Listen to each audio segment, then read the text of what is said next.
Hi, let's talk about the muscles of the anterior compartment of the leg. So let's see what we're looking at here.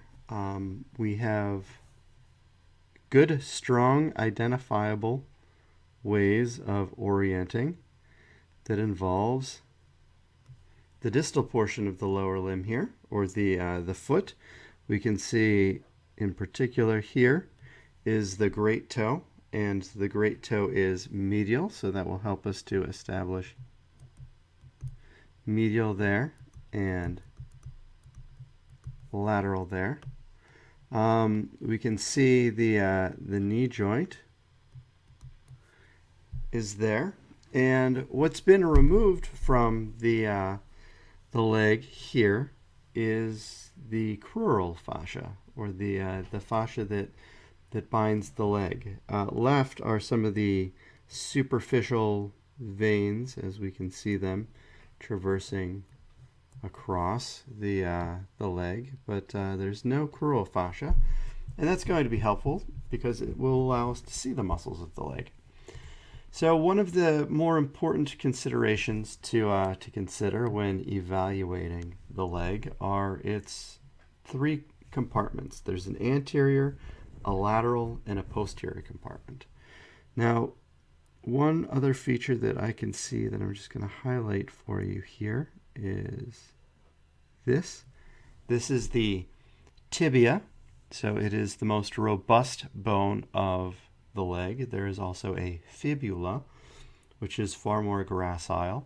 The tibia is the medial of the two bones. The fibula is the lateral of the two bones. And with respect to the anterior compartment of the leg, it's worth noting that this compartment is going to be lateral to the tibia. So if you were to feel your own leg, I want you to feel the region that you would refer to as a shin, or that you would need a shin guard to protect if you were playing soccer. And now move your hand lateral to that, and the muscular area that you're palpating is that anterior compartment. So now that we've established that, let's think about the neurovascular supply of this area. Largely, these muscles are innervated by the deep fibular or peroneal nerve and supplied with blood by the anterior tibial artery. The most obvious of the anterior compartment muscles is the tibialis anterior muscle. So it is the muscle that is anterior to the tibia, so they named this one well. I'm just going to outline it here for you all. Coming down like so. Oops, I'm sorry. That's a poor trace. Like so. I guess I could even clean this one up, because my kids can have a word to me about tracing there, and we can see the continuation of its rather robust tendon heading that way.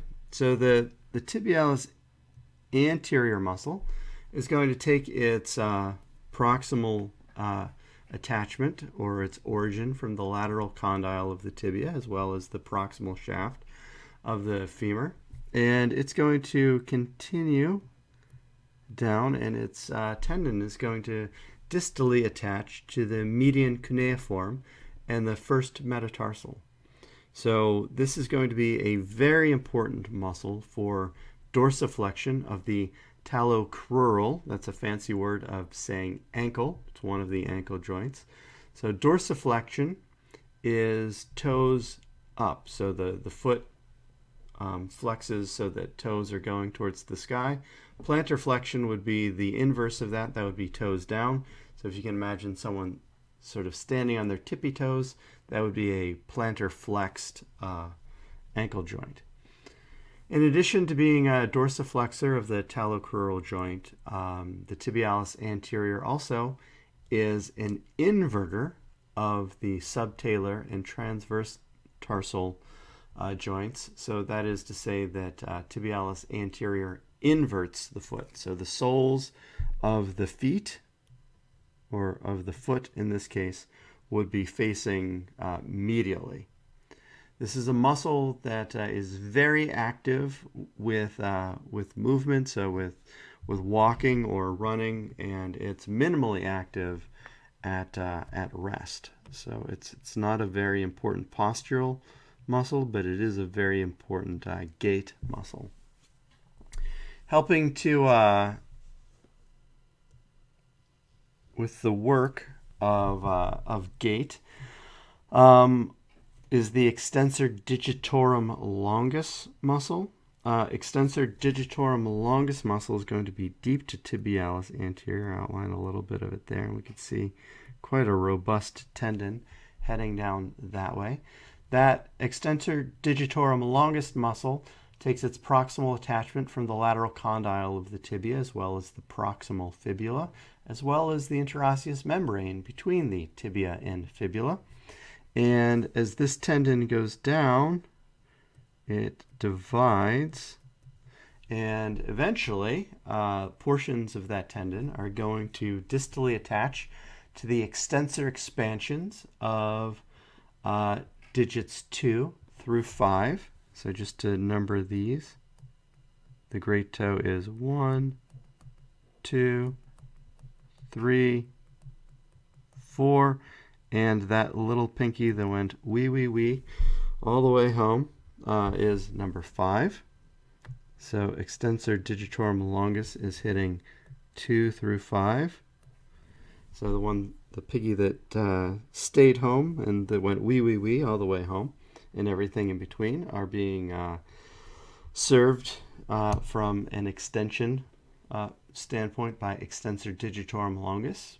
Extensor digitorum longus, therefore, is going to be a dorsiflexor of the talocrural joint, as well as an extensor of the proximal interphalangeal and the distal interphalangeal joint of digits 2 through 5.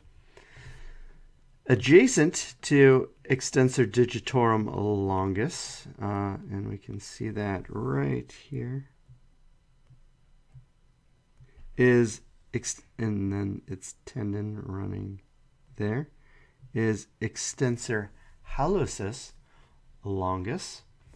Hallucis because the hallux is the great toe, or digit 1. So extensor hallucis longus takes its proximal attachment from the medial proximal fibula, as well as the interosseous membrane, and its distal attachment to the distal phalanx of the great toe. And when activated, it's also going to dorsiflex the talocrural joint and extend the interphalangeal joint of digit 1. So that's the anterior leg in a nutshell. I thank you for your time.